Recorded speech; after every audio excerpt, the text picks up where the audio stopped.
Welcome to Trader TV, your insight into trading for professional investors. I'm Dan Barnes.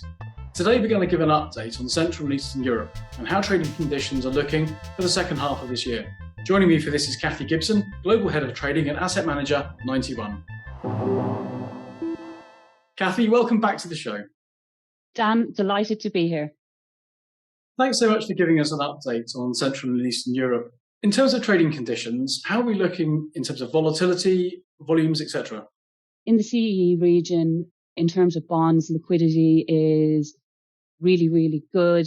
We're recovered post-COVID crisis. We had a lull, obviously, seasonally towards the end of the summer, but September has picked up and the new issuance are coming to market.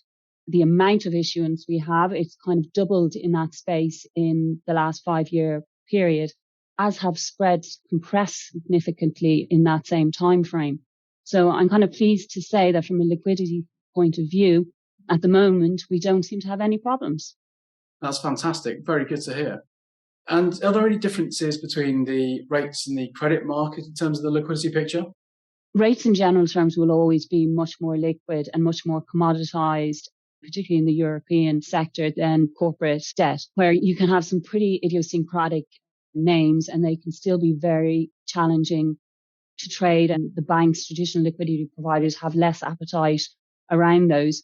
But on the more generic, on the run bonds, there's appetite out there from banks to take risk as they're reasonably confident that they can recycle the positions quickly. Fantastic. That's really good to know. So how are you delivering best execution for your investors at the moment in that space? So best execution in that space is all about relationships. It's about technology. It's about understanding where bonds lie and what the liquidity profile of the securities that you're trading are. And does that mean you need a particularly large broker list because you're covering a region with government bonds, credit, and in lots of different, perhaps niche areas? Most of the trading is concentrated in the big banks that you would be aware of, but there are new liquidity providers that have come into that space. And whether you look at the flow traders with their book of business being linked to the ETF, or banks adopting new trading strategies such as portfolio trading. So you start to see that these help liquidity within the market.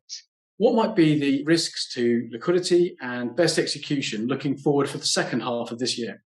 Short of some sort of major risk event coming to the market, I think liquidity should play out and even see bid-offer spreads tighten into the new year. The main risk would be around central bank intervention, and we've seen the starts of a mini tapering by the ECB, but largely that's to be expected. And because it will be a reduction, we still have a pretty solid buyer in the market on an ongoing basis. So I'm not really concerned about what the ECB are going to do towards the end of this year. That's great to know.